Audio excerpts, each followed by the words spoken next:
Good morning, everyone, and welcome to the June Lextran Board of Directors meeting. Pleased through our agenda today is our board chair, Mr. Harding Dowell. Thank you, Fred. We'll call the meeting to order and call the roll. Vice Chair Rogers. Here. Mr. Blevins is absent. Ms. Borges Gonzalez is absent. Mr. Houston is absent. Mr. Ward. Present. Mr. Whistle. Here. And Judge Thurston. Present. All right, we have a quorum. We will move ahead. Is there any public comment? Seeing none, we will move on to approval of the May 2026 minutes. Has everyone had a chance to review, and are there any edits? I just have one little picky edit. Yeah. Mr. Chair, my name's backwards, but it doesn't really no. matter. That has no substance. I The just, minutes are in the, I see that it's backwards, and that is the minutes. Yeah.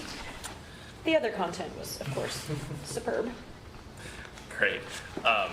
With that edit, is there an approval, a motion to approve the minutes? I would make a motion. Second. Thank you. All in favor? Aye. Aye. Aye. Speaking of Judge Thurston, our chair's report centers on Judge Thurston in part because today is her last board meeting as a member of the Lextran board. We have so appreciated your years of service and your insights, and I understand that you are taking on a larger role in another community action committee and an organization, and we are proud of that. And so we see you on your way with nothing but well wishes. Thank you. It's been an honor, and I have never been a part of an organization like this, and the professionalism, the eye for detail, and the eye for community, how we can make our community better, it's been an honor. So You will be thank you difficult all. to replace. Thank you all very much. And thank you very, very much. Thank you. No other chair's report, so we'll move on to the general manager's. So for this morning, I wanted to defer my time to Mr. Jared Varner, who's going to give us our quarterly transit update.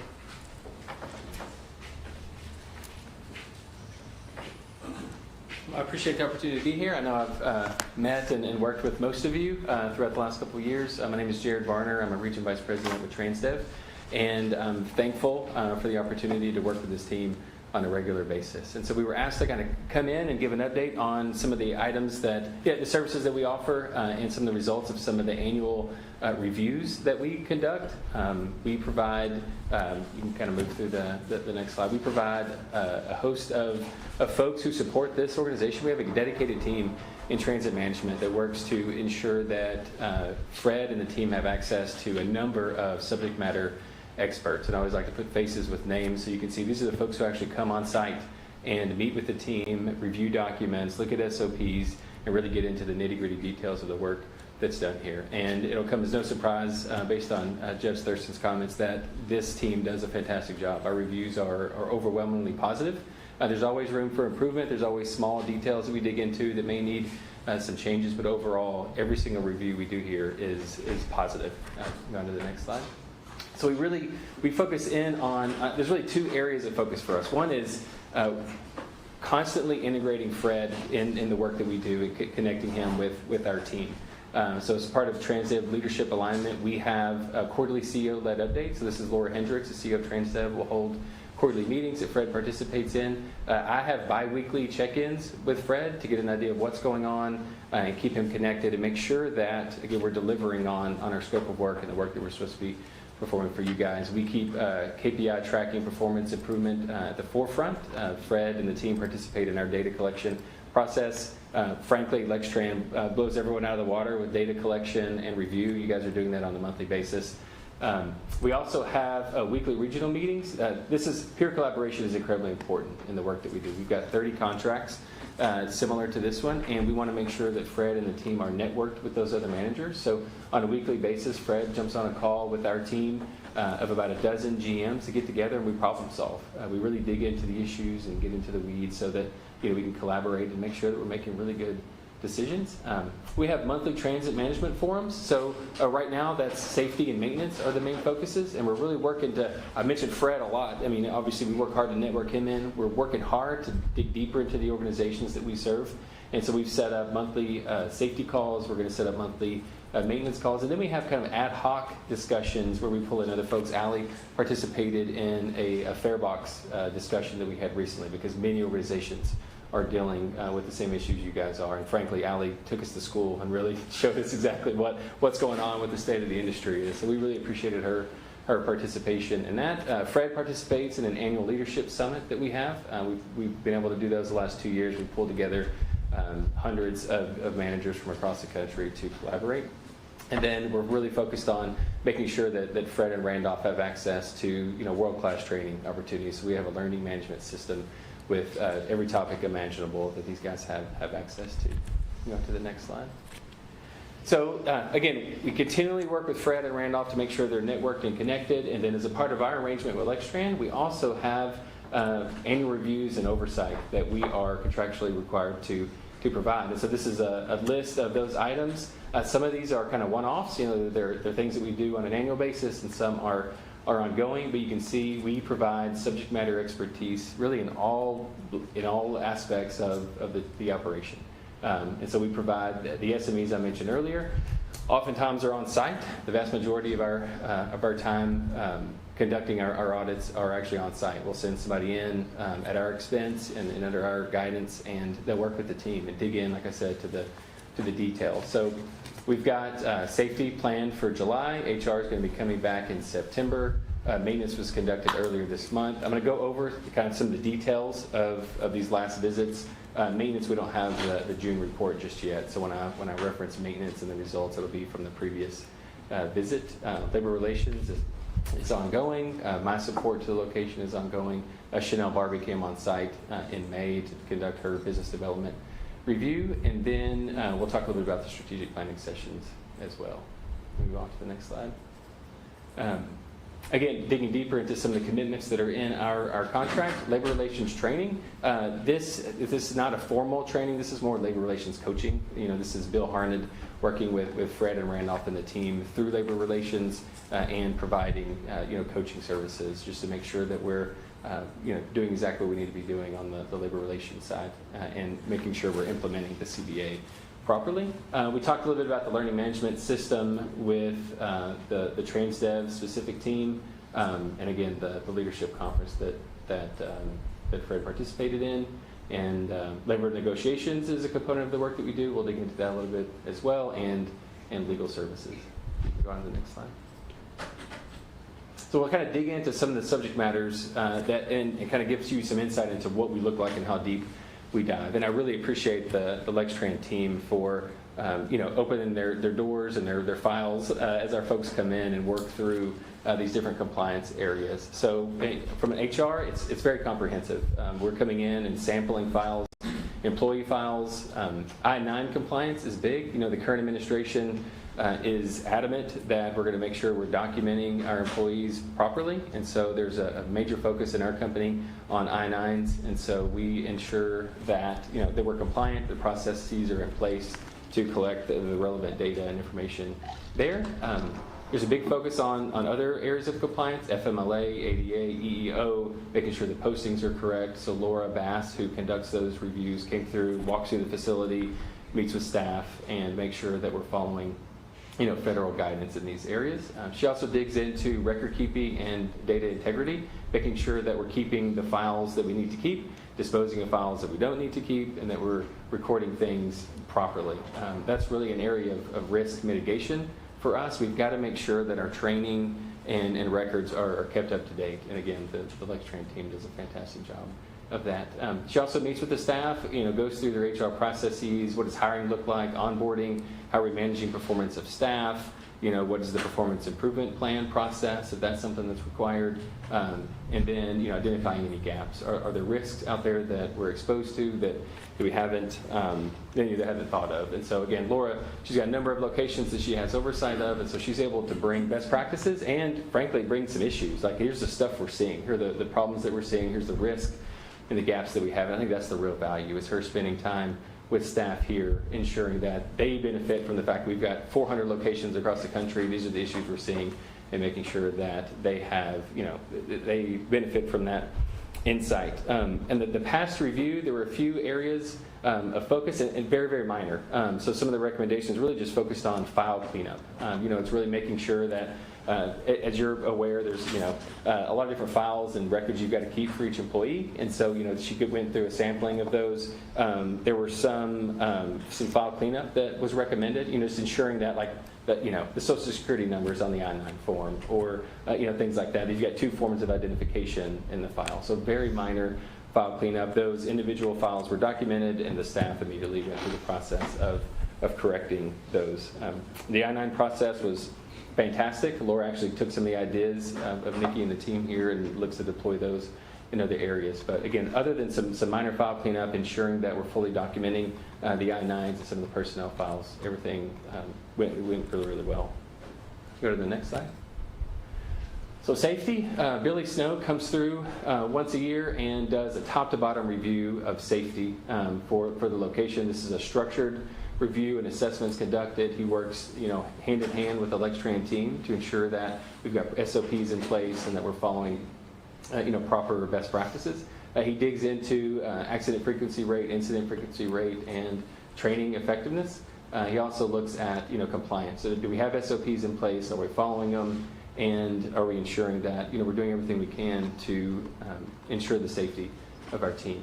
On the last visit he conducted, he found that there's very strong training and documentation. It's critical in this day and age. As you all are aware, we live in a very litigious society, and transit is often a target. And so it is absolutely critical that we maintain solid safety records, because you get into an accident, the first thing that they're going to look for is, okay, was this operator properly trained? And so that's a major focus of ours, and something that HR and safety dig into. We found that this location is very compliant with that. You're doing a good job of ensuring that your operators and technicians are properly trained, and as importantly, it's documented. You have a sign on paper that happened. So the team is doing a great job of ensuring proper training for operators and technicians. And then there's a few areas of cleanup here as well. You can see, I deleted part of that slide. So one area of opportunity is, and again, this is the report from last year. This isn't the current year report, so this could have already been taken care of. But we had some minor OSHA items. It's in industrial areas. Not only do you have to have an exit sign, you have to have a not an exit sign on doors that aren't actually an exit. And so again, minor OSHA cleanup things like that. One area of focus that we felt could be important for this location, and it's a TransDev requirement. Of course, we don't apply everything to transit management locations, but is a road call reduction plan. So that's something we'll be working with the team on to ensure that we have a road call reduction plan in place. Looking at your metrics, the system's operating fantastically. The fleet is very well maintained, but again, documentation, digging into the SOPs and making sure we have plans to improve as much as we can. Another item we identified was, so in TransDev, all of our turnkey locations use Hexagon. It's a very robust fleet maintenance program. You guys use FleetNet, and it was identified that FleetNet doesn't do a great job of calculating inventory age. For us, you imagine a turnkey contract, you've really got to focus in on your inventory, make sure it's turning over. These are all the parts for the buses and everything else. And so we're looking at working with the team to, if FleetNet can accommodate that, making sure it's a part of the software package to make sure that we are being good stewards of the funds that are going into the parts department. All right, we go on to the next slide. Oh, there's the maintenance review. What was the last slide? What did I just... Oh, the safety. All right, so I jumped ahead to maintenance on that last one. So safety, we went through. You go back to the maintenance when you'll see the items that I carved out. So again, we spent a day on site. I apologize for that. You can see again the areas of recommendation, the OSHA compliance, having the signs, having a guard on the grinder, some small things like that, road call reduction plan, and then the inventory system. So sorry I got ahead of you there, but that's the background on some of that. All right, next slide. So strategic plan, part of our scope is facilitating an annual strategic planning session. Of course, this is at the behest of the board. We're open on timing. Right now, we've got that planned for October. We're flexible. This past year, we had Dave Lee come in. Again, Dave Lee he's a retired vice president with First Transit with 40 years of experience, and came in and conducted a session with some of the board members who were available. And really, that session, we tailor it to what the board needs and what you want, what's going on at that time. And at that time, we needed to focus in on what does a large-scale strategic planning effort look like. And so we spent about half the day digging in and seeing, getting feedback from the board on what does that scope of work need to look like? How broad does it need to be? And so we developed together a scope of work that then led to SRF being hired to conduct the formal strategic plan. I understand that's an ongoing effort. Like I mentioned, we've got tentative plans to conduct that again in October. Again, we're flexible with schedule. I know the board, you guys have a whole lot going on in your professional and personal lives, so we're flexible on when that occurs. But we're committed to bringing in either Dave or maybe another facilitator to sit down with you guys and hash out some strategic visioning and governance discussions. Next slide. And then, so Chanel Barbie came through last month and did what's called a business development review. It's really just looking at contract compliance. Are we doing what we say we're doing?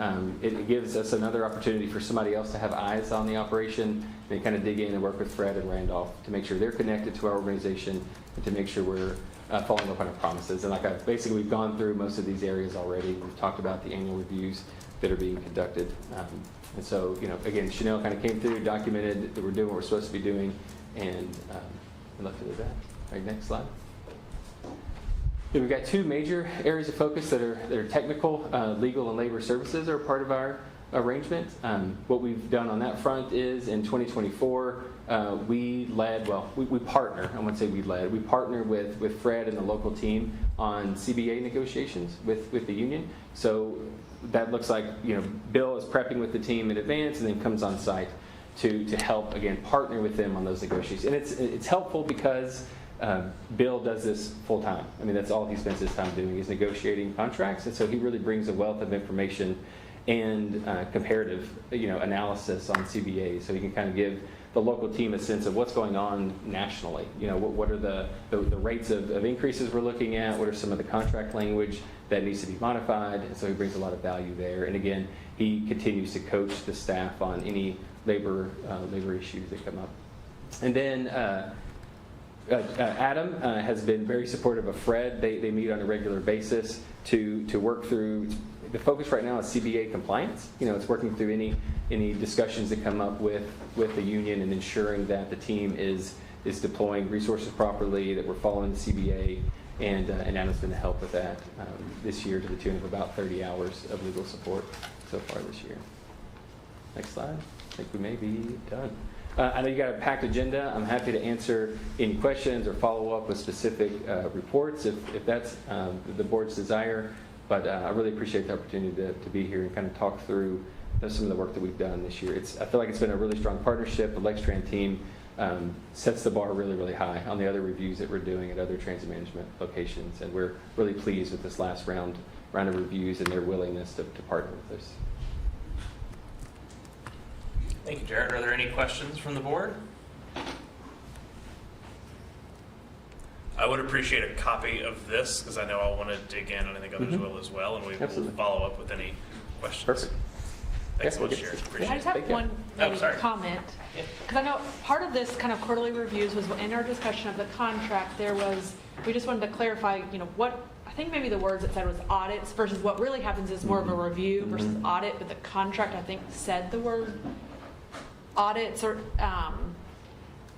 and as we kind of dug in, even with the strategic planning session, for example, it's not a strategic planning, it is a session to help us. And so just as we further maybe clarify, I think the words in our contract are vague. Maybe, and so this helps us understand what really is in our contract, a review versus a deep dive. So this was helpful to understand expectations. Yeah. And what we definitely see is, like I said, it's a partnership with staff. I mean, we're in no position to audit anybody, and there's some legal ramifications to calling it an audit, so we really appreciate the flexibility there. I definitely called it, I think, a review through this for the, kind of just for the reasons that you said.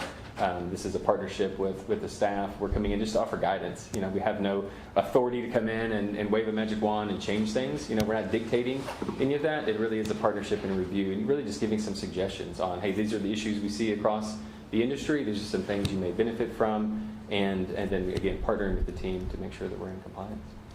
And then those deliverables on the review, what does that look like? Is it a formal, is it a presentation? Is it a formal deliverable? So it varies based on subject area. So there's deliverables on HR, maintenance, and safety.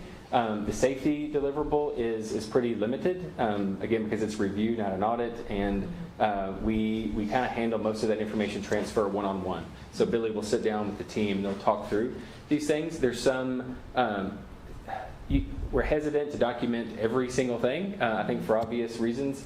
And so a lot of the safety stuff is just, it's one-on-one, it's observations throughout the day.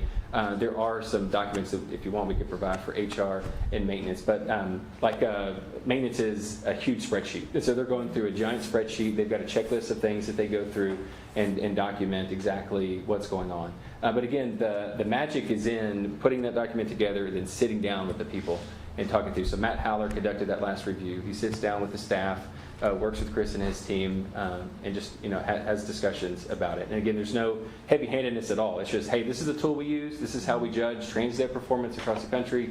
We got to apply it to a transit management setting.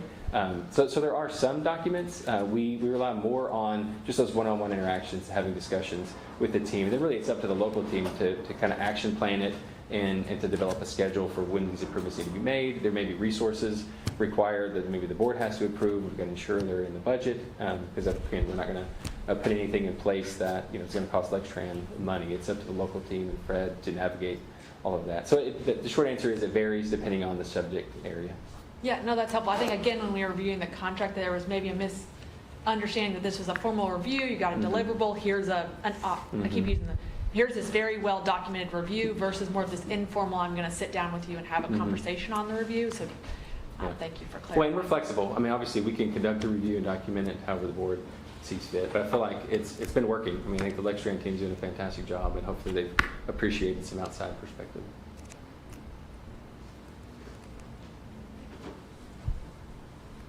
Jared, how many contracts do you have that are similar to the way ours is configured here?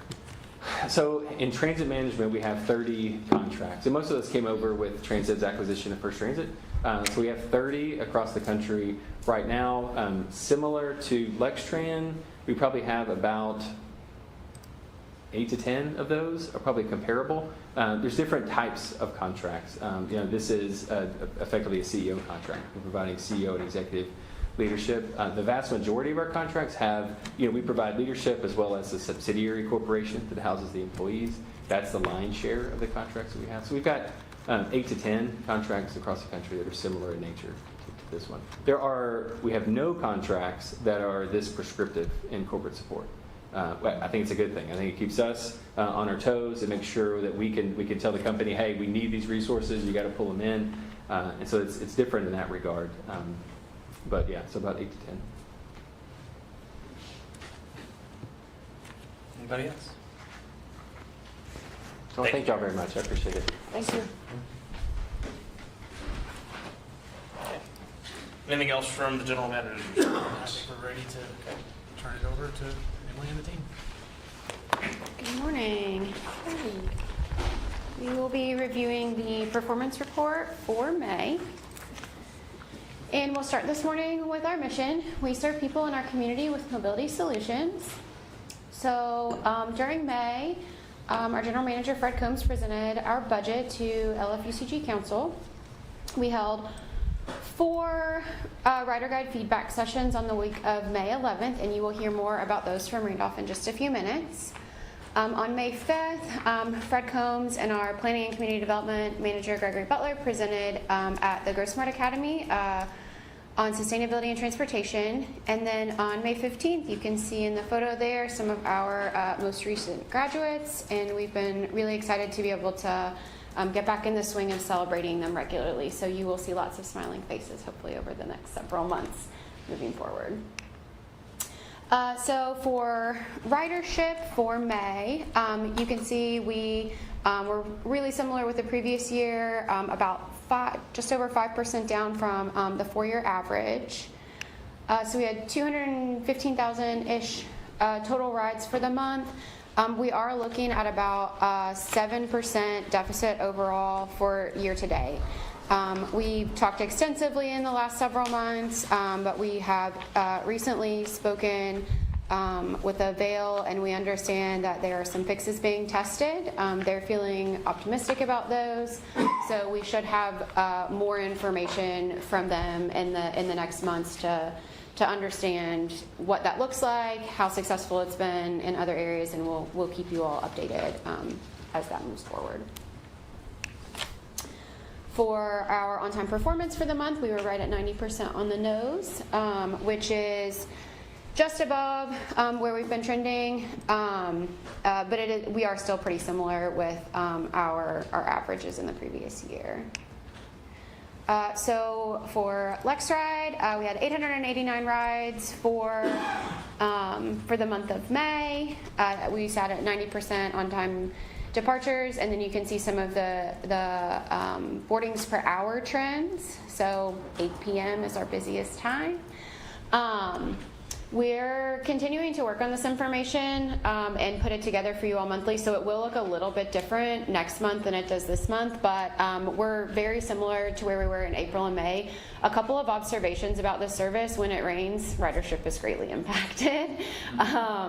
And then we're seeing like some event correlation as well with concerts at the Burrell, things like that. So we're really excited. It's going really well. We're still getting great feedback on it. As we move into July, you'll see some responsiveness to requests in the service and that sort of thing moving forward. But we're excited at how this is going. For safety for the month, there were 4 preventable accidents, which is a little bit higher than we've been seeing recently, but I do want to point out that the team remains at 36% lower than we did last year, so still doing a really good job and still keeping things moving forward well. For maintenance, we had 16,383 miles between road calls, so our year-to-date average ends up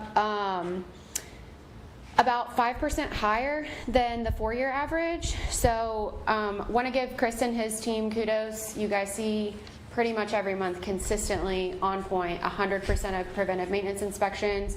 Also the investment in the fleet shows in these numbers and that increase. I moved rather quickly. Does anyone have any questions? Can you give us a sense of what the adjustments to Lexride will be in July? Yes, there will be a slight routing adjustment. So currently the meeting point downtown is it's near Church Street. Sorry, It's on Upper Street. Thank you. I just blipped completely. Yes, and it will be moved to just behind the courthouse there on Short. We will be going and serving Gatton Park near the park on Oliver Lewis Way.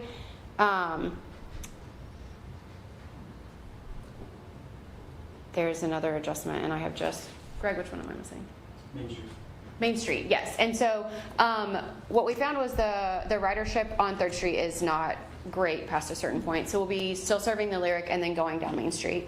And that does provide us with some additional visibility, some additional locations to service. So we're really excited about it. What kind of questions or feedback did you get at the Grow Smart event? Lots of conversation on growth, how land use decisions impacts transportation. That's really what we focused our presentation on more than anything. More than sustainability is really land use decisions and decision making. There seems to be a lot of interest in not only transit but walking and cycling and sidewalk facilities, pedestrian facilities.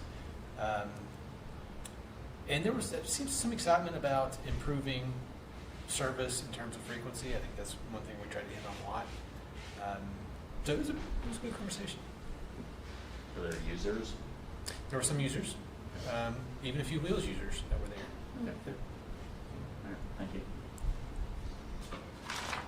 I have one question about the Lex ride. Does Visit Lex coordinate any marketing to conferences that come in? We have been working with Visit Lex specifically about hotels themselves, so not focusing necessarily on conferences, but on hotels to capture whether it's a family visiting, whether it's a conference. We're really excited about the work that we're doing, and they're supporting us with some of the upcoming changes as well. And then the upcoming changes, was that through engagement, or how did you make those recommendations? So some of it is engagement, some of it is word of mouth, that sort of thing, and then engaging specifically with our partners. There were a couple of partner requests related in there as well. I'm excited about the Gatton Park location. I do feel like that'll add a lot of visibility to people. And I know it's still $1. Lextran is still It- $1. We're working on that to have that supported to be fare free for the summer. And that was the, are we seeing any confusion with that? Like how people pay getting on board or no? You know, we're still fare free. We are still fare And free. yeah, we're working to announce that formally with a Oh. partner. too. Okay. Okay. Thank you.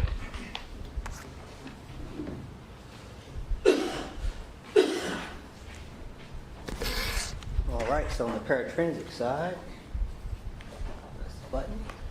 All right, so the paratransit ridership for the month of May was 15,809. Making our way a little bit away from the 20,000 trip count. Overall, ridership fell by 489 rides when compared to the previous month of April. However, the May ridership is up 8.2% from the 4-year average of May, which was 14,617. Still up 7% when compared to the previous fiscal year, and also the overall ridership remains steady compared to the trend. The productivity reflects total ridership is strong in all categories, the weekday, Saturday, and Sunday, including the holiday ridership. Total revenue miles and total revenue hours are up compared to the previous fiscal year, and the trips per mile is 0.16, also up from the previous fiscal year. Trips per hour also remain strong at least 2 trips per hour, and also is an increase compared to the previous fiscal year. Before I click on to the next, I'll click on that one. We also included the April corrections for last month. The corrections were on the last 3 lines, which were the total revenue miles. Total revenue hours. That was previously, I think, was miscalculated by a line shift at 16,000. However, it was 7,433.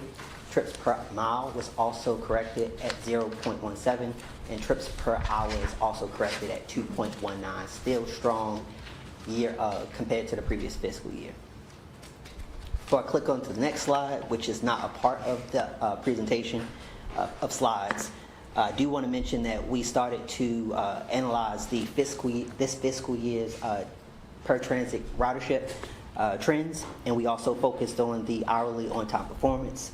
And I do want to mention that due to the data inconsistencies with Ecolane, the way we record the monthly on-time performance is that we review the unaudited data and we kind of compare it to the audited version to get the true monthly on-time performance. With the help of Mr. Ford, of course, we had to go deep dive through a lot of information, and in order to get a presentation to you for the trips per hour, we have to do the same thing. We have to break down that unaudited information, which we've already started, and we have to compare it to the audited version based off of the hour of service.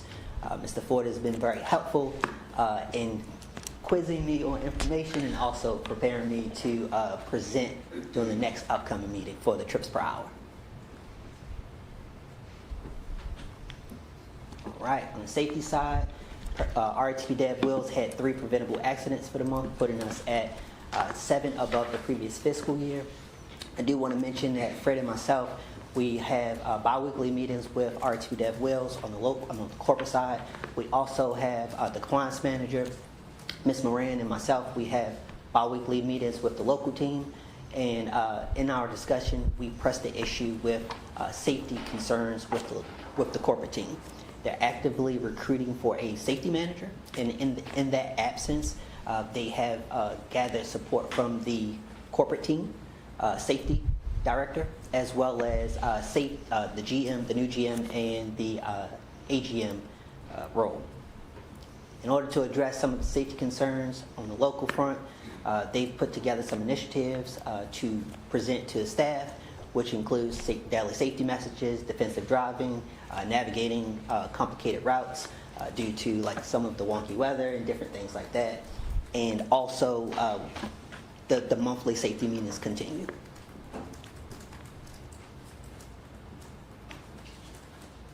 All right, so for the May on-time performance, RTP Dev has officially crossed the 80% threshold. The on-time performance for May was 80.52%. Let's just go ahead and round that up to 81% for the month. And I also want to mention that it's also moving in the right direction when compared to the annual trend. The OTP is also up 6 percentage points from the 4-year average, May average of 74.5%. And as we continue to meet with RTP Dev, we continue to discuss ways to improve the overall on-time performance.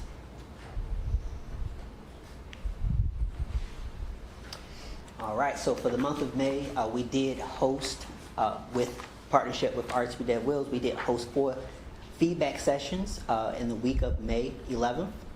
We focused on 5 main changes that we proposed to put into the router's guide.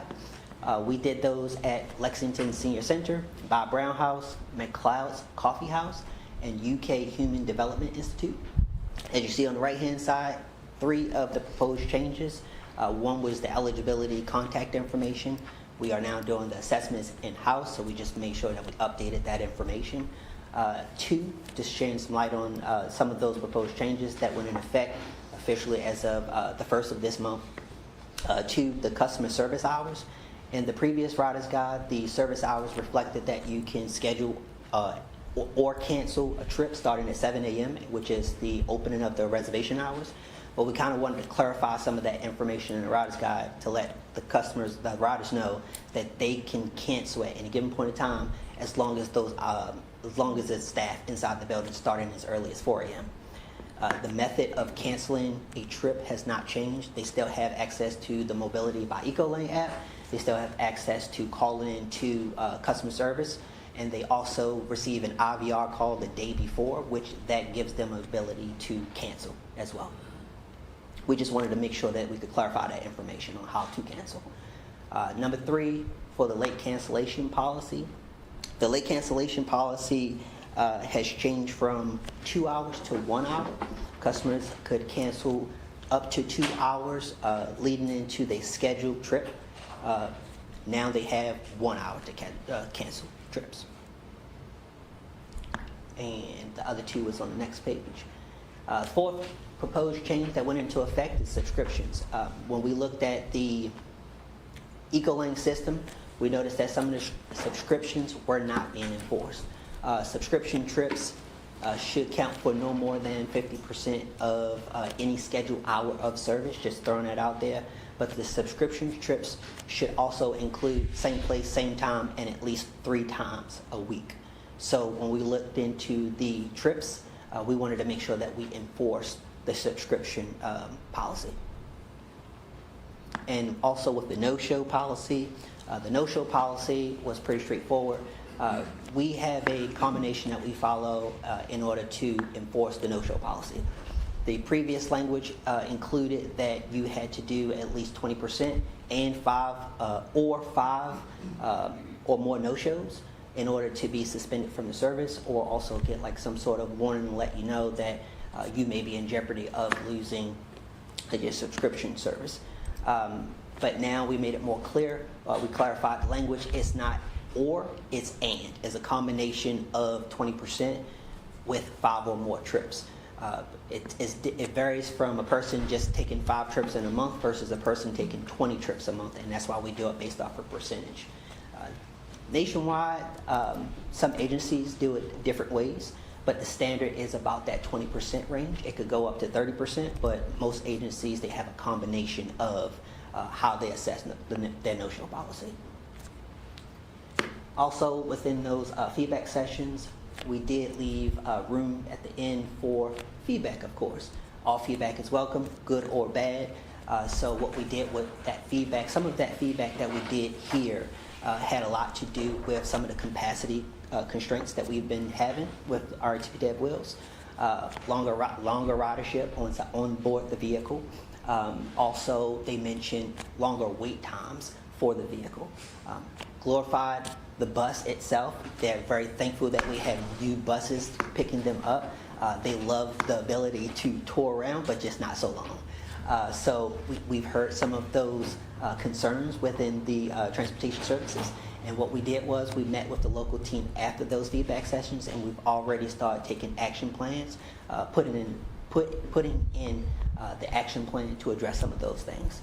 On the opposite side of that feedback, we heard some great things. So we've also commended some of the staff for jobs well done. The operator pool is the customers enjoy the operators and also the staff who answered the phone. All right, and then on the left-hand side, we did include some of those small additional changes inside of the Riders Guide itself. We kind of reviewed the document itself and kind of clarified some of that information. As I mentioned before, we reduced some of the repetition from page to page, and then we kind of also simplified that document to make it more manageable to read.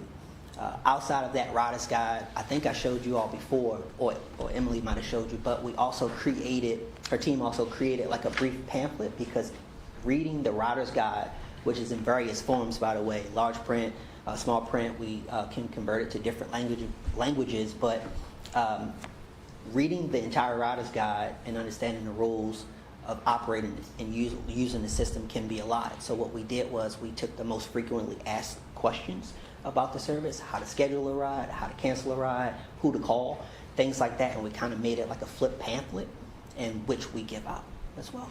So we make all of that accessible during those feedback sessions, as well as we usually have someone on site to sign people up for the mobility by Ecolane as well. I think that's it for me. Any questions? I have a quick question about the no-show and the late cancellation policy. If someone cancels within an hour of their scheduled ride, does that count as a no-show? Yes.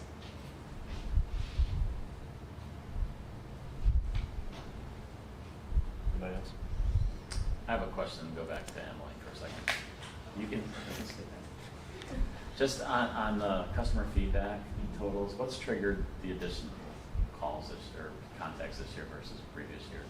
We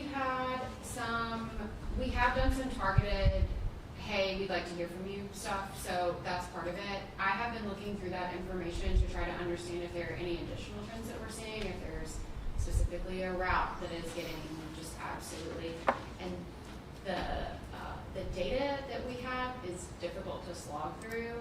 But we have done a couple of those. The screens inside the vehicles have been really useful for people being able to reach out to us. So we've seen some of that. I do hope to have more information for you all about any trends that we're seeing in that. But the hey, we'd love to hear from you typically gets us a lot of good feedback. Thank you. Any others? Thank you, Randolph. Thank you.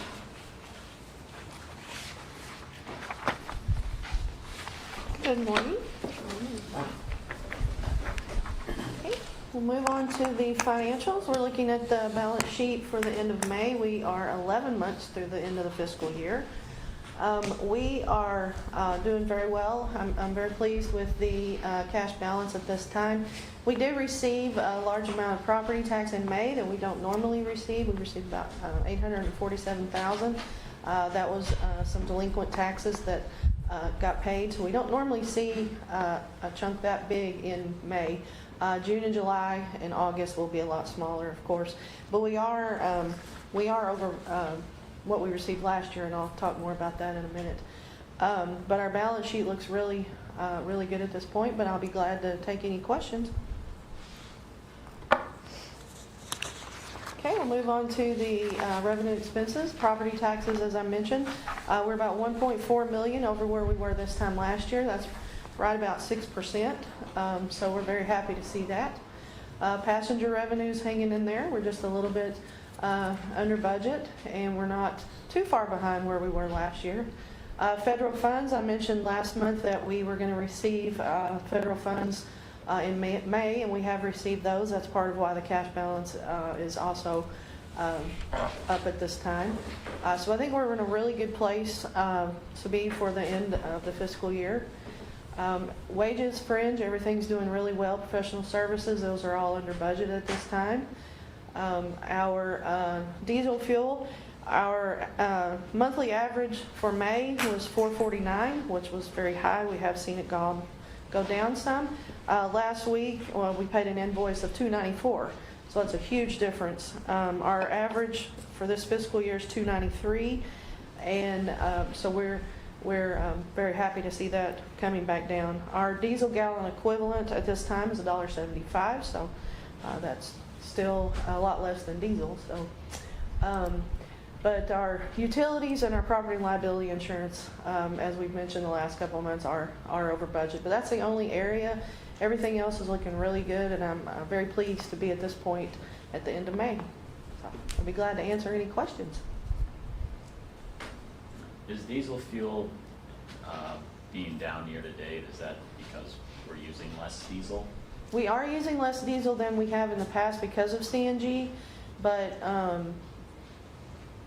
this fiscal year is pretty steady. We've not gone down in the months for this fiscal year, but the cost is just unreal for what we paid in May and April. Okay, any more questions? Okay, Thank you, Nikki. thank you.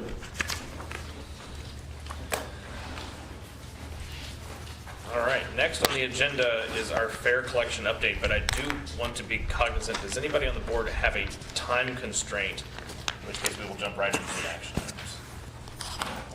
Okay, then we'll do fare collection update. Good morning. Morning.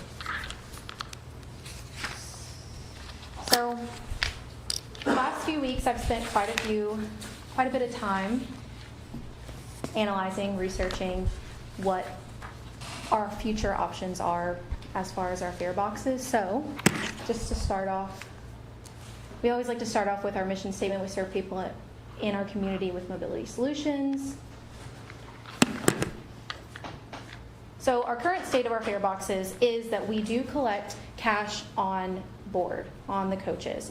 We do not collect debit card, credit card transactions. We don't have any mobile ticketing. Tickets are paper tickets only. We do accept cash and credit card at our transit center and here at the Loudon office. And we also sell bus passes at local Kroger, neighborhood Kroger stores. When our transit center was closed down, we actually saw quite a bit of sales at Kroger, surprisingly. And we do have online sales as well. Our fare boxes are currently 17 years old. The useful life for those was 10 years. So we are beyond the obsolete stage on our current system. So the purpose of today's presentation is just to evaluate potential strategies moving forward. I'm going to present 3 different options that we think are where we've narrowed everything down at this point. To put this together, I conducted industry research. I spoke with peer agencies, participated in a focus group, as was mentioned earlier, and I also reviewed for Lexride when we were considering taking, I know Fred mentioned we're considering taking those fares away, but when we were considering that, we did a few quotes with different agencies for cashless options. So I use those to kind of project what I think it may cost for a cashless option. So the goal today is to give a very high level presentation, but I think it's enough information for the board to be able to direct a strategy for Lextran staff moving forward.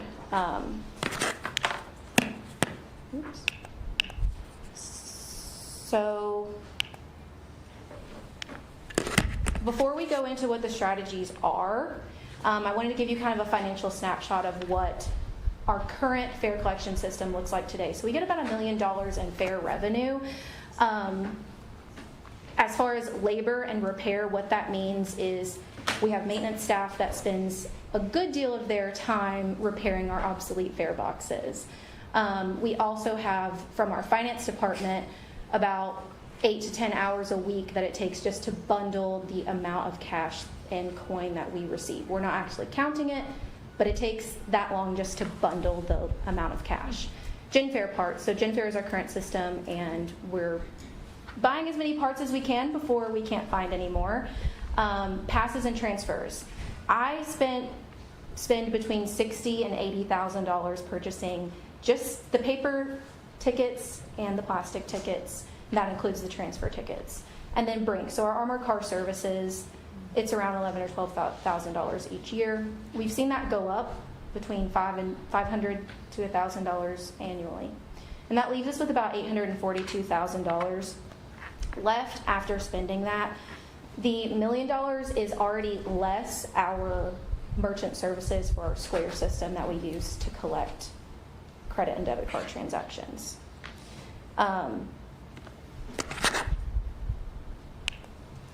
So the three options that we're going to discuss today are modernizing our current fare system that we currently have, which means we would upgrade our current fare boxes to the newer models that also accept cash as well as credit and debit card, potentially mobile app, all of the things. All of the options would be available.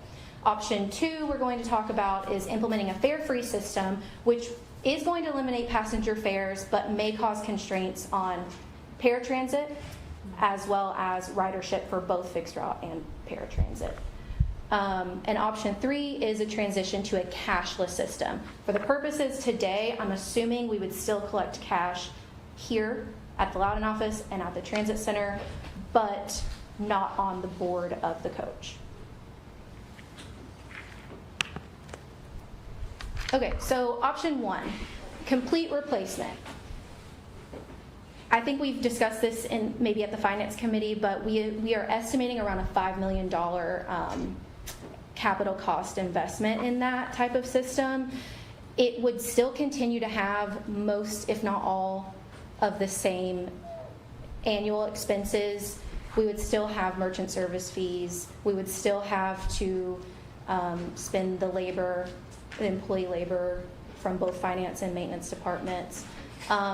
It would have a good, this is the option for the riders that would be the most, it would preserve the rider choice, right? So a rider that has been wanting to be able to tap their card on the bus, they now have that option to do so. A rider that's underbanked or unbanked also has the option to still insert their cash, right? So the issue here is that it is a capital cost investment that Lextran has not found the budget for yet. But this does improve accessibility for both the few choice riders that we have and our current riders. Any questions on this one before I move on to option 2? Implement a fare-free system. So this one I spent probably the most time researching. This one would obviously be the most accessible for our community. It would completely eliminate financial barriers for all of our riders. However, the issue with a fare-free system is that we would continue having costs that may actually increase. So all of the organizations I've spoken with have indicated a significant increase in ridership when you go fare-free. I know that there's been discussion in the past about safety and security. Yes, that may be a concern. However, we already have police presence, and some of those organizations indicated that they didn't already have security or police presence. And so that was an additional cost for them. It may or may not be for us. The issue that I see here is paratransit. We cannot go fare-free with fixed route without going fare-free with paratransit. MEVA, which is an organization out of Massachusetts, it's Merrimack Valley, conducted a fare-free business case analysis, and part of that was asking their riders, they in person and online, they asked questionnaires. Okay, and one of the questions they asked was, before we went fare-free, they went fare-free in 2022, before we went fare-free, did you ride? Almost 30% said no. For them, that was 3,250 additional riders daily. So this would definitely, and that's not the only organization that has indicated an increase in ridership. I think sustainability is the biggest issue with this option, and to talk about how those other agencies, because they're all very happy with going fare-free, but it seems to me that the fare-free option came from, we don't have $5 million, let's go fare-free. those other agencies were able to eliminate fare collection costs. We can do the same. However, they used COVID relief funding because they just either never went fare free, they never implemented their fares again after COVID, or they maybe did for a period of time and continued utilizing their COVID relief funds. State and local funding. I searched far and wide. I have yet to find an organization that has a property tax addendum that went fare free. And the difference in us and the other organizations I've spoken with that are very happy with going fare free is at the end of the fiscal year when their ridership increases, they go back to City Council and request a budgetary increase. Lextran does not necessarily have that same option. Additional advertising endeavors. Well, some of these organizations weren't advertising at all. They weren't wrapping their buses. We're already doing that. Or they added advertising at their bus stops. Well, because of the local city ordinance, Lextran does not have that opportunity. We cannot advertise at the bus stop shelters. And then community partners. That is one that we could look into, right? We could request assistance from community partners to support going fare free. But the sustainability of that, we'd have to make sure that it's going to last for 5-10 more years. Paratransit. So as I mentioned, the biggest issue with going fare free would be paratransit because it costs us about $8 million a year to run paratransit currently. What is not included in the $1 million revenue I quoted before is that we do have a paratransit revenue of about $230,000 annually. I fear that ridership would increase with paratransit just as much, if not more, if we went fare free. Are there any questions about this option before I move on? We pay by the trip for paratransit. Mm-hmm. And I do want to include that it's two different fare costs on the paratransit side. So the first one is $1.60 and then a premium is a $2 trip. Yeah. That will cause a huge capacity constraint. But if we increase our ridership 30% per day, based on this others, we're looking at an additional $2 million per year.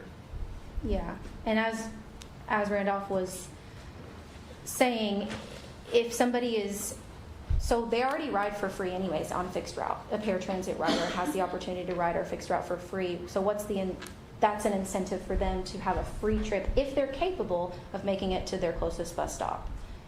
If they're capable and then both are free, would they just call a paratransit ride, which costs us more than fixed route ride? Okay, and then the last option. This option is going cashless on board. So this option, I believe, would definitely have a transitional change for our riders, right? There are going to be some people that say, I don't have a bank account, I don't have a debit card, I don't have a credit card. A lot of these systems that we could go with do have options. Currently, we actually do have the option with Square that we can accept Cash App and Venmo Pay. Those are options for people who, I have bad banking history, Central Bank won't take me anymore, Fifth Third Bank won't take me, but I can have a Venmo account, I can have a Cash App account.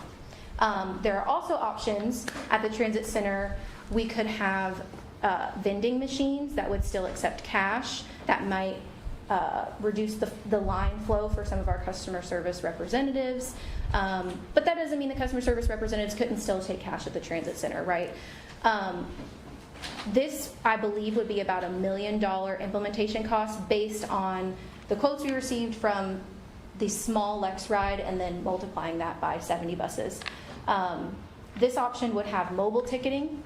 This option would likely if we needed to continue having paper passes, we would potentially still have that option. So some of the costs involved with option one would still continue. For example, armored car services, depending on how much cash we're still getting at the transit center, we may still need either police escort or armored car services to safely transfer our cash to the bank.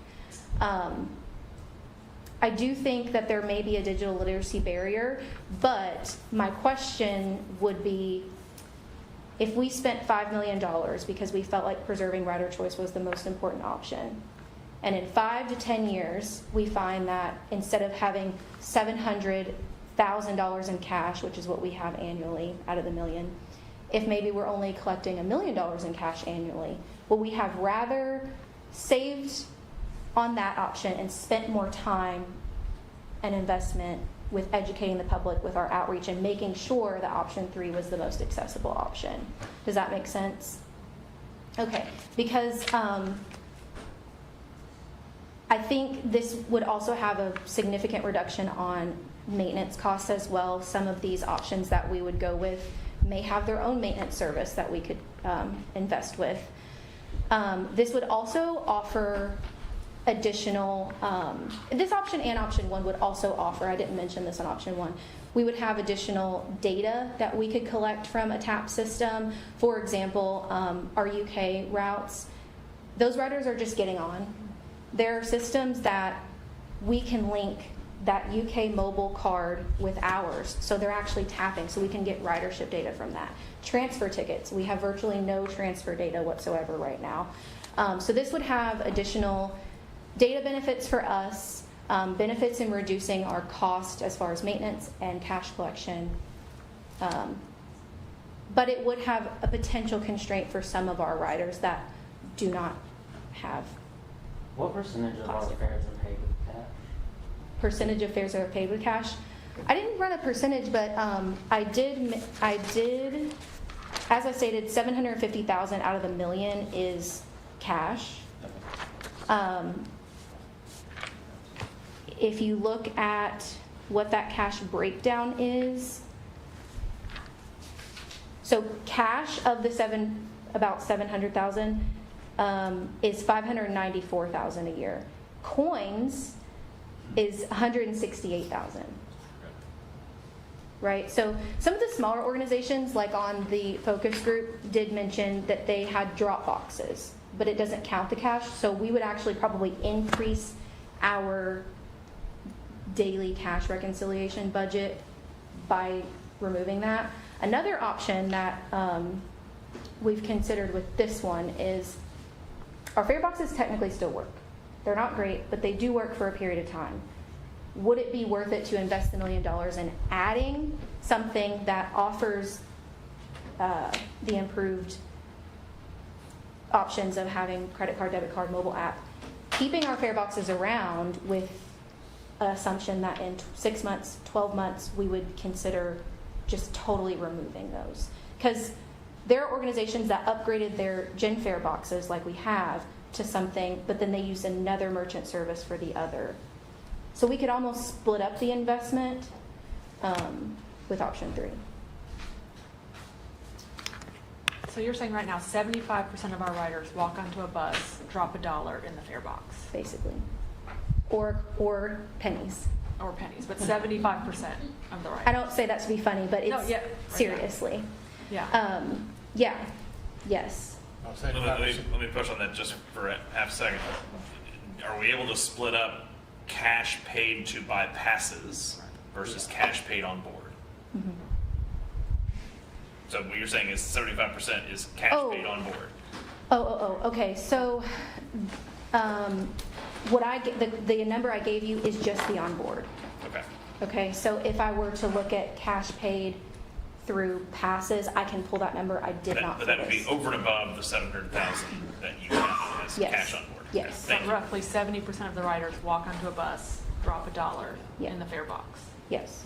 Well, and then UK doesn't pay anything. And UK So doesn't pay it goes anything. out, And then, and then So- all the wheels eligible folks who also ride for free. So any of those. I So- understand that, but I'm just, of the people that are paying today, that is their method of payment. They're walking onto it and Yeah. dropping $1 in fare box. Now, what we don't know, because I didn't do a survey of our riders, right? So we don't know if there are people that are willing, but it's just been easier for them to carry dollars around.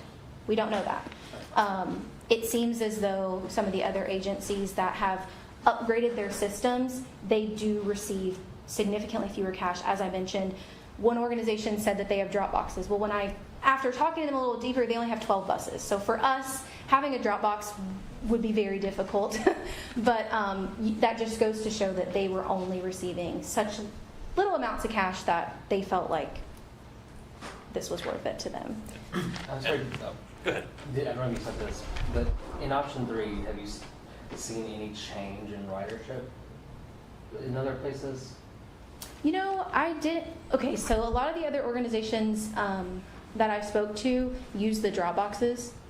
So, Could you just explain what you mean by drop boxes? oh yeah, so our current fare box, when dollars go in there, they're actually physically counted. That's why when we bring it all here at the end of the night, we don't have to physically dollar for dollar count those. Okay. A drop box would just be as it sounds. You're dropping money Totally a in dumb there.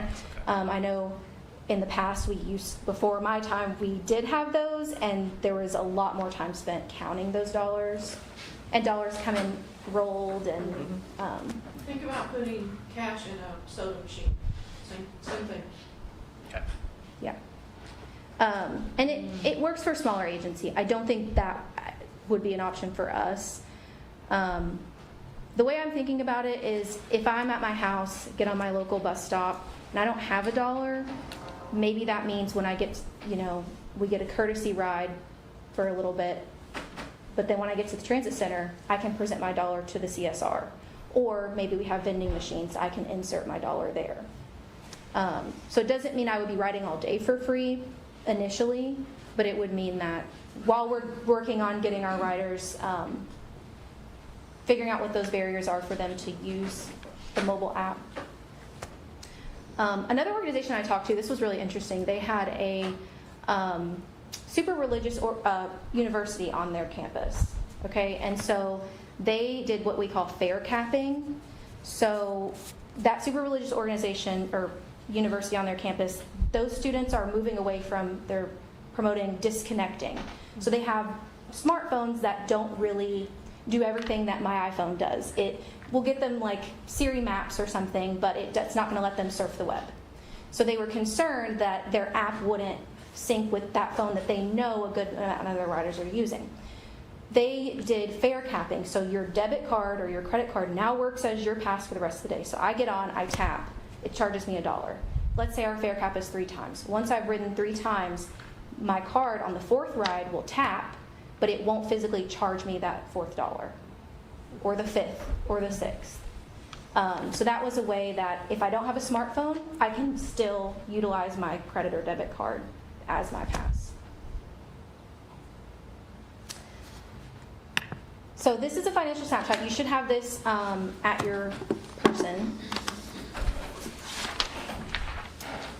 And I think this is a good way to just have a way to look at all 3 options together and what our current expenses are. So if we have any questions about this one, I'm happy to take questions. I do think it's important to consider the capital investment and the ongoing costs, as well as the accessibility for our riders, with all 3 options.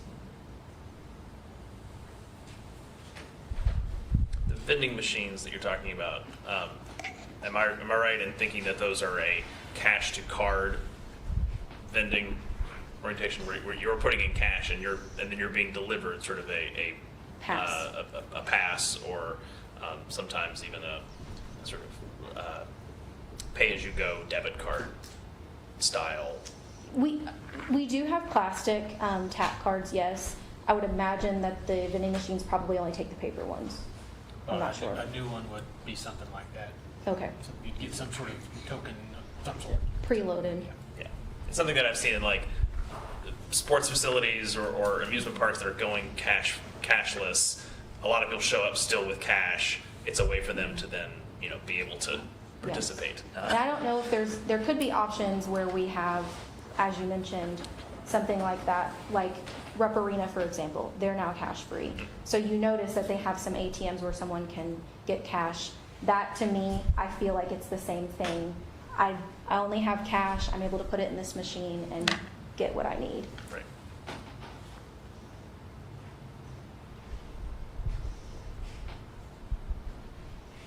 Big decision. It's a big decision. It's easy for you to say. But now I'm really wanting to know how it turned out. How many of the organizations, in general, there seemed to be a trend of people going fare free over the last 5 years.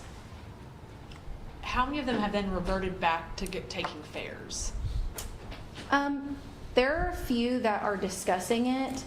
What's interesting is when you review local news articles and and even their own studies, and then when I spoke to those organizations directly, I got different answers. So I'm not sure if there's a little bit of a confirmation bias happening, but it felt to me like the organizations that went with option number 2, fare free, they didn't have the $5 million.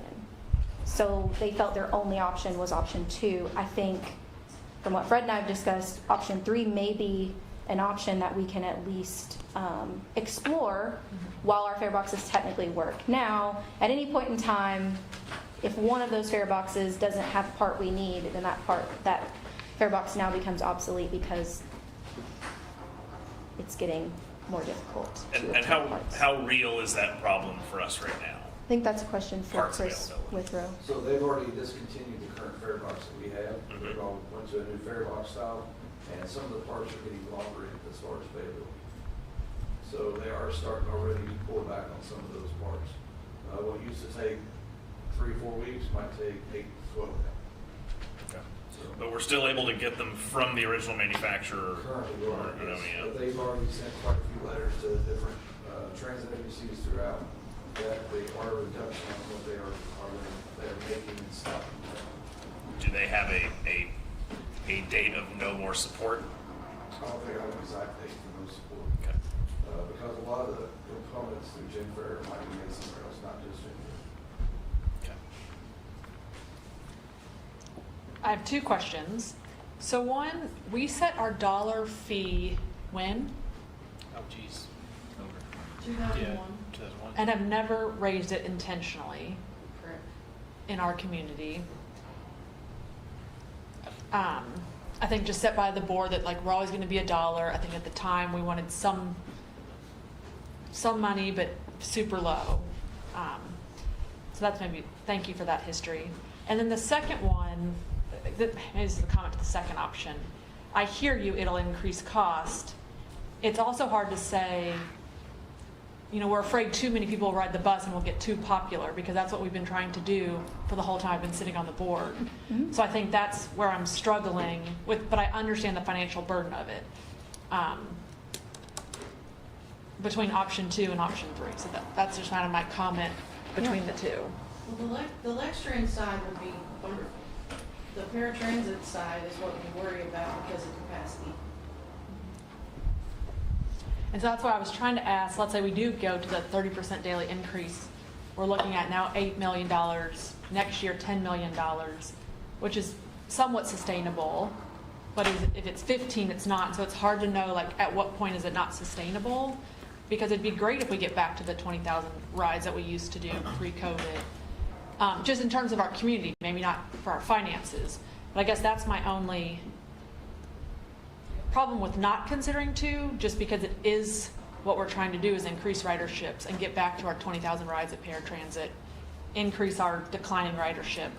So I do think it deserves a conversation. Yeah, I don't know if we can afford it, but And we couldn't do a fare for paratransit. cannot. You said there's a premium.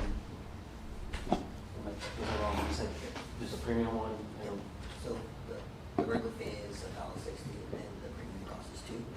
But because of like the comparable things are out, if the fare is 0, the comparable cost is 0. And our legal requirement is that paratransit can't be more than 2x the fixed route fare. Right. So Yes, I think I saw we're only getting 230,000 from paratransit revenue. but spending $8 million, yes. So it's not, even if we eliminate the 230,000, that's not the concern to me. I think it's the increase from 8 to 10, 10 to 12, 12 to 14. And to be clear again, I know I said this once, but the other organizations that did this that did not lose any revenue and actually increase their revenue, it's because they had, after year 1, they could show an increase in ridership to community partners that currently we've been working on some community partners with Lextran, right? But they've also been able to request a budgetary increase. So with us receiving property tax dollars, for lack of a better term, that is a fixed amount, right? And if our ridership goes up, our formula dollars don't increase? They do, it usually takes 2 to 3 years to catch up. Any other questions? Thank you for your work. You're welcome. So hopefully within. This is really Very good. an exceptional amount of detail, and I Yeah. really appreciate that and the thoughtfulness that's gone into looking at yes, but, or yes, and. Yeah. What do we feel like is our deadline to make a decision or a recommendation? I don't feel like it's today. It's not today, but I think today the outcome is, okay, we're interested in a more concrete proposal on one of these options. And that's what we could come back with to say, all right, if we choose option 3, this is really what it looks like. This is really what we think it's going to cost. This is really, as Ali said, this is a very broad, high-level overview with the intent of, all right, we are going to seriously consider option 1. How are we going to make that work? I mean, that's what we need to come back to the board with, is that more detailed plan. And I mean, the board can say, let's evaluate options 2 and 3, and we can try to come back with something to that. You can say, do all 3. Yeah. And option 3 has a little bit more of a variable than the other 2 options. The other 2 options are just, this is what we would do. Option 3, as I mentioned, maybe it means we add those additional machines, but keep our fare boxes around as long as possible. I think that's has to be part of the strategy, is to run these in parallel. If we do go with option 3, run them in parallel as long as we can. That just gives us more time to educate and to get people more familiar. And there's no reason not to use the system until we can no longer possibly use the system. And I also mentioned, we're assuming, for my presentation, I'm assuming we're still accepting cash at the transit center, right? So option 3 may have more considerations. Will we go completely cashless altogether? Or will we continue accepting that cash there? So. And a great example is the vending machines. You know, we can come back with, this is actually what these look like, this is what they cost, this is how they work. Yeah. Just more detail on that. And the vending machine, as you put the cash in, it gives you something that you can then tap with it. Yeah. I mean, like DC Metro has, like, you go in, you pay, you get a preloaded card, and then you go back and tap and reload that card as well. And with the upgraded technology, the organizations that we partner with already, for example, Hope Center, they purchase passes, or Fayette County Public Schools, there would be an option on the back side for them to upload those names and purchase on behalf of, rather than currently them calling me and I invoice them and have open AR for it, right? So there are additional benefits. Is there any, from a labor standpoint, benefit from having people buy at the transit center versus pay on the bus? It can help mitigate some conflict on board if there's some fair disputes. So I don't know if that's super frequent, Steve. I mean, you might have more sense of that than I do. It happens, but I don't know that it is. What we do see labor-wise is in operations, the response from supervisors having to deal with the fare box is jammed or the transfers are jammed. And I don't even know if that's really captured in the cost that you... We estimate around 2 to 3 per shift, per supervisor shift. There's responding to 2 or 3 calls of a jammed fare box.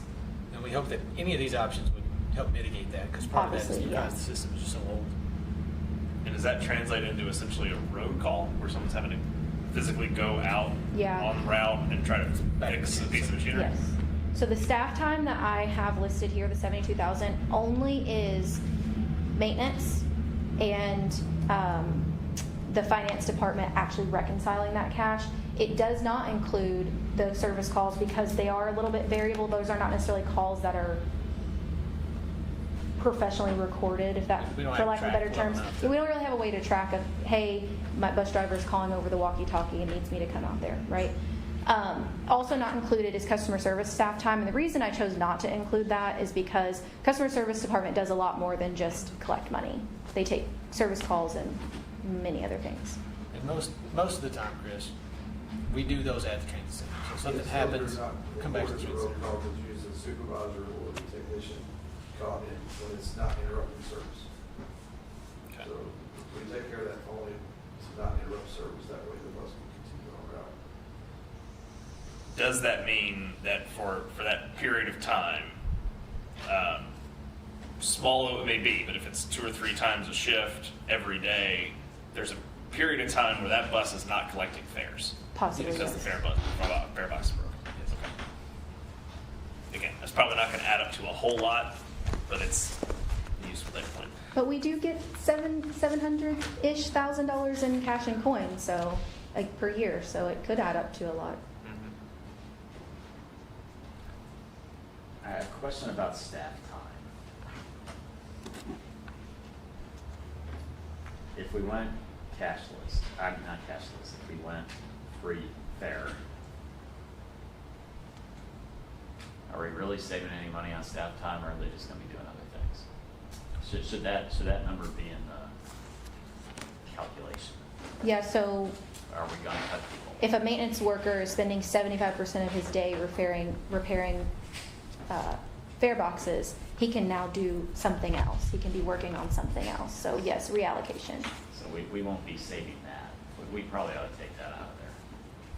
So for that employees that go on fare boxes now, the rest of his time is spent with destination signs and camera systems usually. Yeah. So So, I mean, you're not gonna cut a person. we're not gonna cut a person, it's just this time we go and do something else. And same thing with finance. Our AP person currently is the one who goes out and reconciles that cash at the money room for us. So she would have 10 more hours a week to work on her accounts payable. Yeah, I think the thing that has been, I've been thinking since we started this, is the paratransit. A combination of the revenue and a combination of the use. And is there a way to still charge $1 fare and to streamline it? My opinion, you absolutely have to take cash, because most of the riders pay cash. And if you went to the cashless on the bus, and you made the cash payers buy tickets, but say you sold them 10 tickets for $1, is it still counting as a $1 fare? Yes, you could deeply discount passes, like 3-day, day pass, or month pass, or, I mean, we saw a 6-month pass. Did we see one of those? Yeah, an organization in Louisiana, they were much smaller, but a bigger organization also in the same state went fare free. They wanted to do it, but didn't feel that they could do it because of paratransit. So what they opted to do was the drop boxes. So they're not getting anything really in those drop boxes because they have offered a $25 annual pass. I think their fares are $1.25 or $1.50. They're offering a $25 annual pass. So that keeps your fare still at $1. So if Fayette County Public Schools calls me and says, I need to buy 60 passes, I still have to charge them $60, right? It also means that paratransit still charges their premium and typical rate, but they have an influx in customers that are like, hey, I have $25 at one time. That's a deep discount. I'm not saying that we would do $25. This is just what they did. That's a deep discount. And it reduced the wear and tear on their old, they had the same fare boxes as us. They reduced the wear and tear, and they were able to extend the life a little bit longer. By comparison, our monthly pass is $30. $30. And then we have a 20 ride for 15. Mhm. Well, I would like us to think of something creative like that. And I don't care what we charge for the annual pass. My preference all along has always been to eliminate it, but the paratransit scares me a little bit. Yeah. So you have to keep it. But if you can keep it $1 and not charge a lot of our users $1, and I mean, charge them, give them a $10 annual pass. I mean, give them whatever, so that, I mean, to give them the incentive to go buy it. And then they don't have to worry about finding their coins for the rest of the year. And then it still gives you the dollar fare, so we'll collect stuff on the bus for the infrequent users. I mean, maybe it changes our collection from $1 million a year to 10,000, I mean, whatever it does, but it doesn't change the paratransit formula. And I think paratransit probably ought to pay something.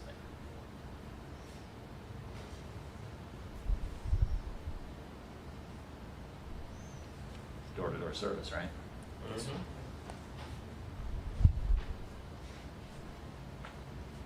Any other questions? Comments?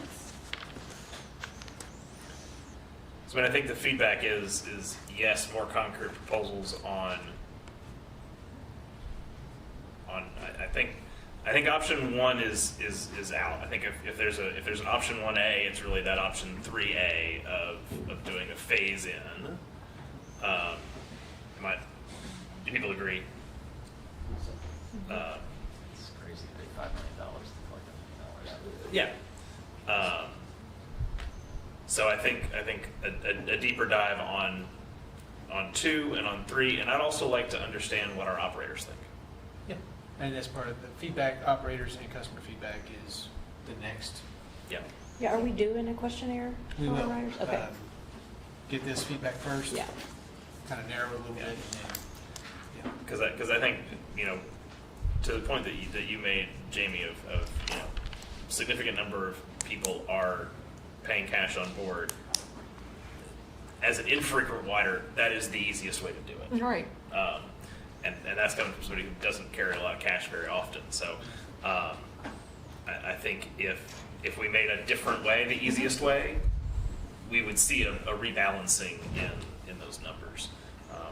I still definitely want to provide the level of access that we currently have with low fares and easy ways to pay. But if we can grow the ridership by offering different easy ways to pay, that's a positive. Yeah. Yeah, in our Square system, we get about $20,000 to $30,000 a month through Square.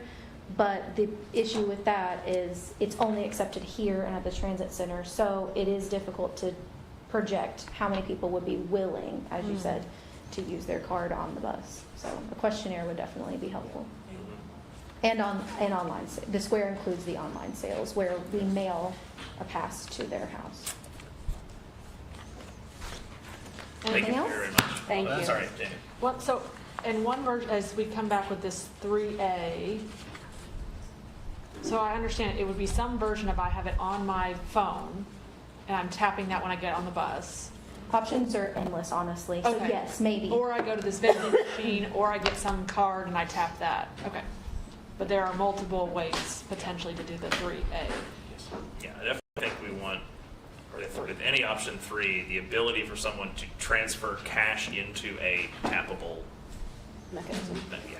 Yeah, and just to note, there was one organization that went, and I can't remember the vendor, but they went with a specific vendor because you would preload a dollar amount onto your app, and that particular vendor gave the option to get your money back.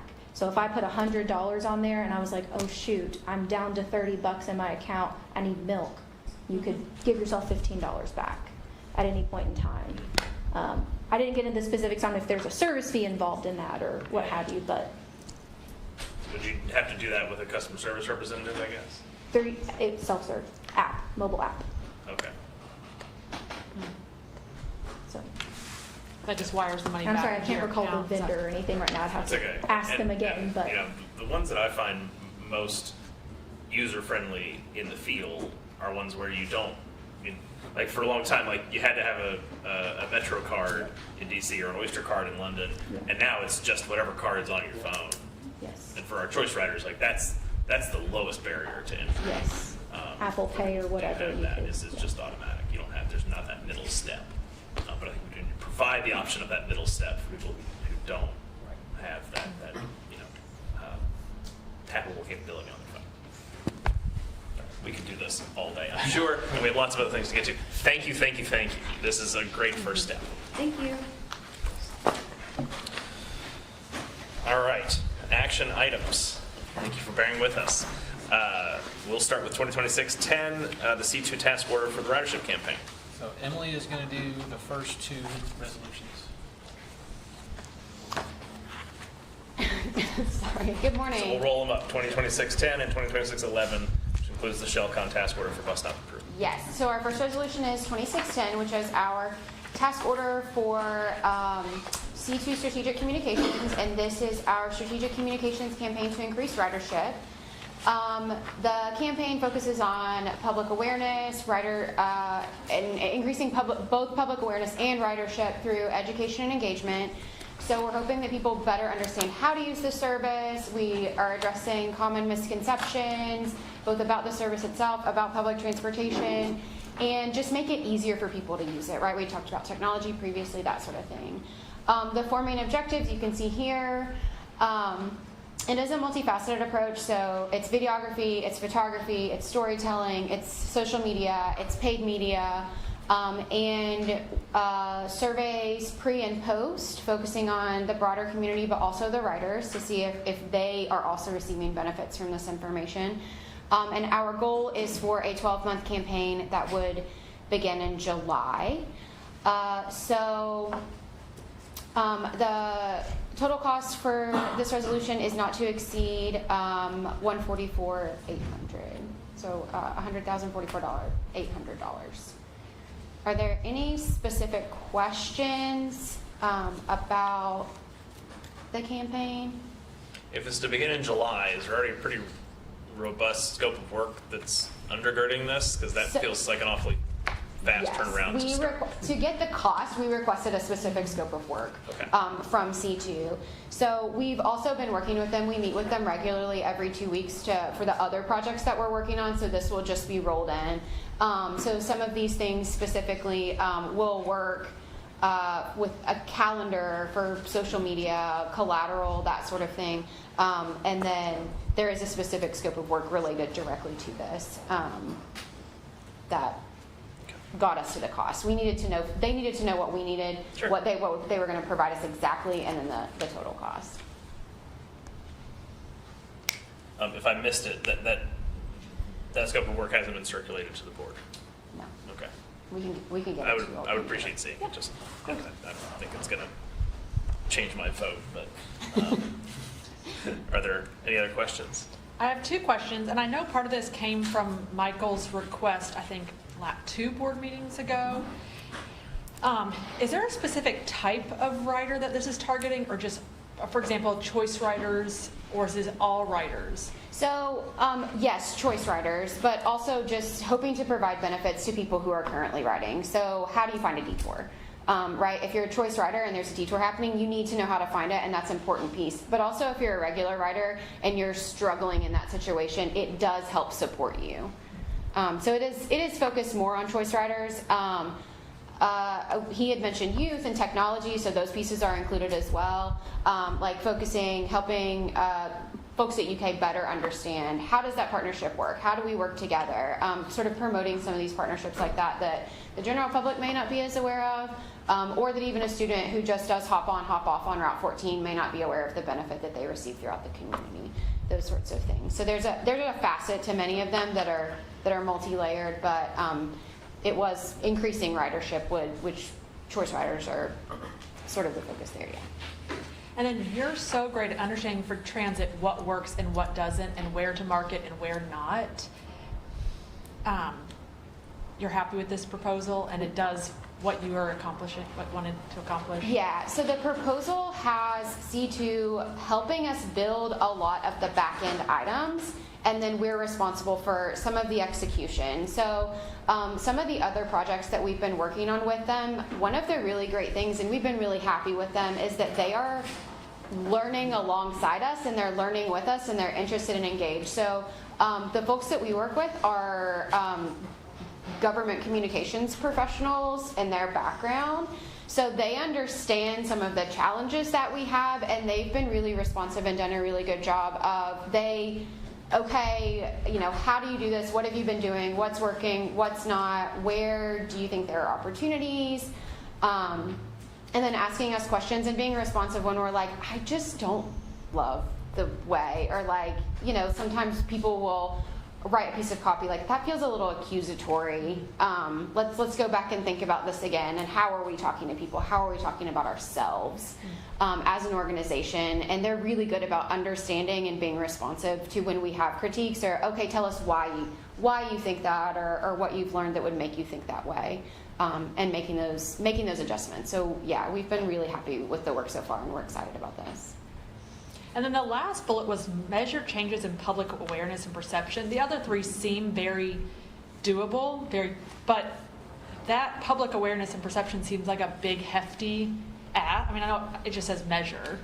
So it's related to pre and post campaign surveys. So targeted surveys before and after to the general public, but also specifically to our riders. So knowing if you answer this, no, I do not ride the bus, no, I'm not interested in riding a bus, this might make me, that might not make me, versus, yes, I ride the bus every single day, this would make my experience better, those sorts of things. And we have not hashed out exactly every single question, so I'm sort of talking on the fly. But that's the kinds of things that we're trying to understand is, what is the perception of the service, understand some of the barriers, and then weave in direct targeted education and engagement to reduce those barriers and address misconceptions.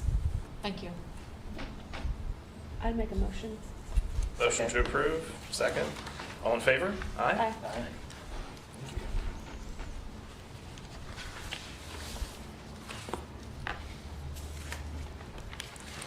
All right, next, Shelton. Shelcon, yes. So this task order is with Shelcon. It is, in March, I believe, you all approved an award so that we could order some additional amenities. This is utilizing those amenities to make improvements directly at the stops on route. So you have some maps. That is going to be, the first one is, I believe, everything. We can do that. The second page is going to be what we have already completed this year, and the third page is what we plan to complete. You'll see that there are 5 that say in progress. So those were stops that we phased. Based on funding, we phased the improvements to. So we're looking at things, all of the items that we would do for amenities improvements. So whether that is, thank you, that is a boarding pad, a shelter, a bench, concrete work to address or supplement these sorts of things. So we have 46 total improvements included. 11 have already been completed from the previous award. We have those 5 in progress, and then there are 30 planned. So the funds for this resolution do not cover all of that 30, but they allow us to really start hitting that list and getting through them. And you can see we're looking at distribution all throughout the community. So these are the ones that we've already completed or in progress, and then these are the ones that remain. So this resolution, this request is designed to give us flexibility to complete the prioritized improvements as things change. So if something happens to a shelter and we need to replace it because it was hit by a car and we need to make that one immediately needs to be a priority, we can shift it around and change it a little bit, as opposed to saying stop XYZ is having this done and applying that funding only to that project. If there's a change in the scope of work because they find that there's extra damage to the concrete that was not initially visible, and we have an extra concrete cost, we can use that funding flexibly to make sure that that's completely done. And then obviously the in progress has to do with prep work and then finishing the funding for that. This resolution does include more solar lighting. So there are currently 14 stops prioritized for additional solar lighting, and that will not use all of that funding. So there will be an additional request for solar lighting coming. Are there any specific questions?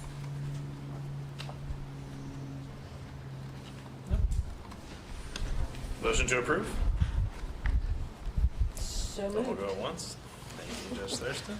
Just Is gonna there leave a my mark second? all over these That's minutes. fine. I'll second. Thank you, Wesley. All in favor, aye? Aye. Thank you, Emily. Next, 3 resolutions deal with the purchase of vehicles. Resolution 2026-12 is the purchase of 7 CNG buses. This stems from a low and no emissions grant award that we won last year. The funding on this one is $4.9 million from that grant award, roughly $864,000 in state match, and then $231,000 in our local transit fund match. Any questions on that one? Motion to approve. Thank you, George. Is there a second? Second. Thank you, Wesley. Is there, all in favor, aye? Aye. Aye. Thank you. All right, Resolution 2026-13 is the purchase of 1 CNG bus. This comes from additional money from the Volkswagen settlement that we really wasn't expecting, but the state is providing the full funding for 1 CNG vehicle. Any question on that? Second. Thank you. How long is this Volkswagen settlement going to keep coming? Oh, keep it rolling, right? keep it on. I think Lie this about is some more probably stuff. the Yeah. last. Yeah, we thought everything was over, and That's what- I just got a call out of the blue, and I was like, yeah, I'll talk about that. All in favor? Aye. Resolution 2026-14 is the purchase of 13 paratransit cutaway vehicles. This also is related to the Bus and Bus Facilities Grant Award that we won last year. It comes with a not-to-exceed amount of $1.5 million. That includes $300,000 in state match, and we are planning no local fund matching on this project. Motion to approve. Thank you, Wesley. Is there a second? Second. Thank you, George. All in favor? Aye. Resolution 2026-15 is to award a contract for security and access control. Schiller is the proposed vendor on this contract. They are the incumbent. They have been the incumbent for at least 2 cycles now. We received 4 qualified proposals. We have the rates listed in the memo. And this contract award will be for 3 years plus 3 additional 1-year extensions. So a total of 6 possible contract years on this award. Funding for this is largely the safety and security requirement of our federal Section 5307 formula funds. Any questions? We're happy with them? Yeah, is Yes. everybody happy with them over there? Okay. I know they're a local outfit. Were the other 3 local or out of town? Both of them, we have some, they're local also. Is there a motion to approve? Motion to Yes. approve. Second. Thank you, Wesley. Thank you, George. All in favor? Sorry, Wesley was first, George was second. thank you.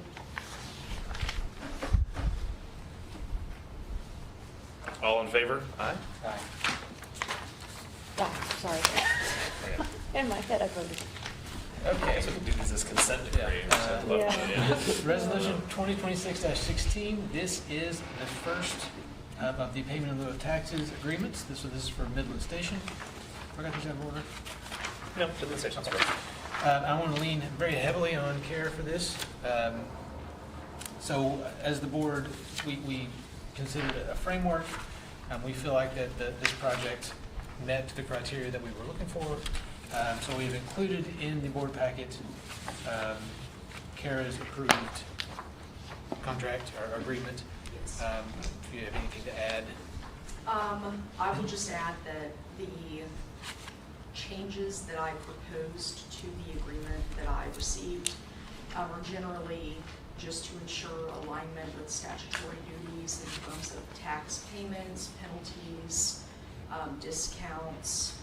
I added a carve-out to one of the sections to ensure that Lextran receives every pilot payment in the event that the pilot is terminated for some reason by the company before its term is over.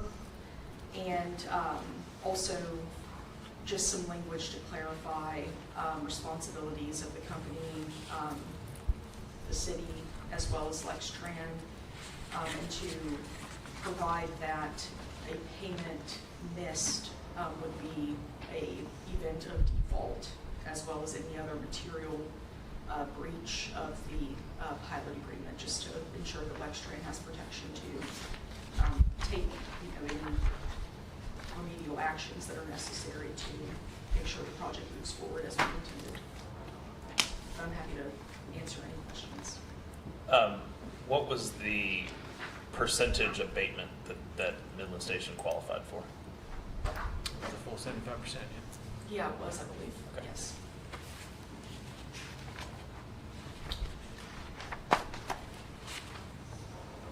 Okay. Any questions? I know we've talked about this one quite a bit, but So what are the remedies? The remedies from my memory in this one are that we have the ability to terminate the pilot. I'm not sure, outside of that, I believe there is that might be the other one, my apologies. I think that is the remedy that's specified in this current agreement.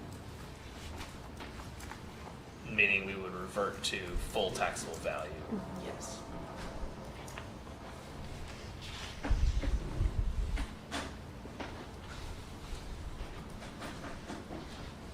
And has UCD Midland LLC agreed to all terms? We'll send this back to them and clean everything up, and then we should be Yes, good to go, right? so they have not formally approved my edits. Okay.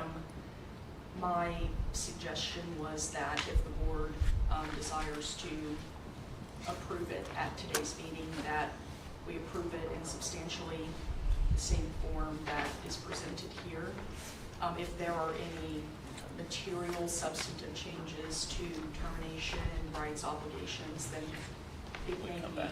yeah, we might need to come back to have it voted on again, but I'm hopeful that the changes I've made are reasonable. I've tried to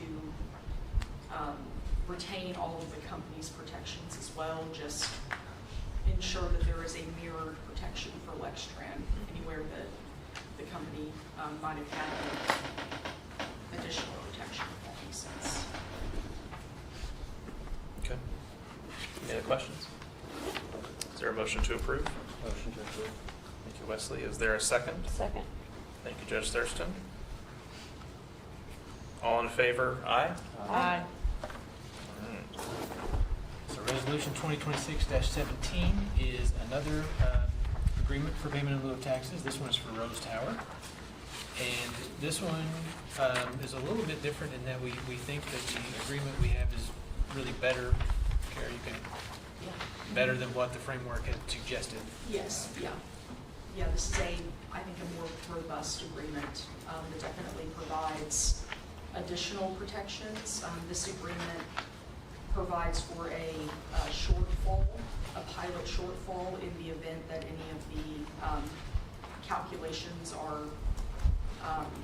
lower, or any of the calculations that are basing the pilot payments at this time end up being less than what the assessed value is. There's a difference payment there, so that anything that the company is saying right now they will pay to us, they will be held to that standard to make that payment at that specified amount, even if the PBA for that particular year finds a different valuation. So it can't ever go lower than what they've agreed to, Yes. but it can go higher if the assessed value increases over what's detailed in the pilot payment. Yes, that's That my would- understanding. And largely you've just made the same changes that I discussed, just to make sure that all of the protections for the company and Lextran align, adding clarity about the default events, and adding that carve-out language to make sure that Lextran gets all of the payments they're agreeing upon. Great. Any questions? Is there a motion to approve? So moved. Thank you, Judge Thurston. Thank you, Wesley. All in favor, aye? Aye. Aye. It's exciting stuff.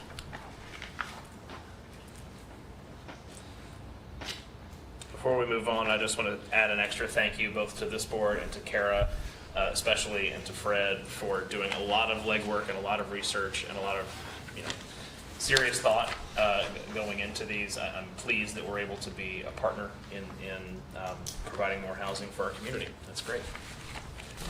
The last action item is to establish a nominating committee. This is where you get to. Well, Judge Thurston's always done it. I Counting her to keep me working. Wesley, would you like to establish the nominating committee? Yeah. Passing the baton. Okay, there we are. There's not anything for you to sign, which I assume means there's nothing for us to vote on. No. Okay. You establish it, then next month, the nominating committee will give their report on who they formally nominate for officers.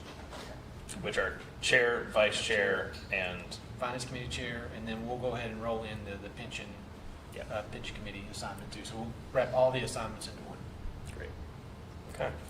There was a small change order report. Yes, 2 change orders. First is Paycom, which is our human resources information system. This is also our payroll. That is going up to $10,400 per month. That's an increase of 3.85%. And the second is Toller Manufacturing. That's for bus stop amenities. So 7.5% for each item. That's our bus shelters, benches, solar lighting kits, trash cans, and so forth. So any questions about either of those? So that's just the material cost. That's not ShellCon's cost for install. That's the actual shelter itself. Okay. Great. I don't believe there was any need for a closed session today. As noted in some board communication, we've received communication back regarding the 2 pieces of property under consideration. If there's a reason to discuss that in more detail, we'll do that at a further meeting. Any old business or new business? Okay. For proposed agenda items, we will have the nominating committee report and our election for chair, vice chair, and officers. Potentially a landscaping contract. We're working on that.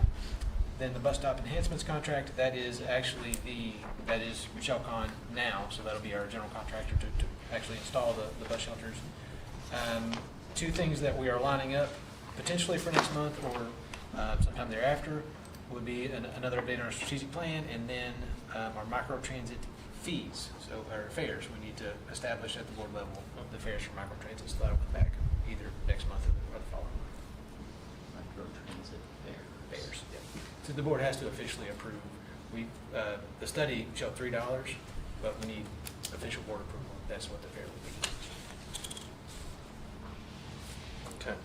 I would just remind you, I think each of you received the disclosure statements. If you would please sign those and return them to me. Anything else for the good of the cause? And we are adjourned. Thank you all very much.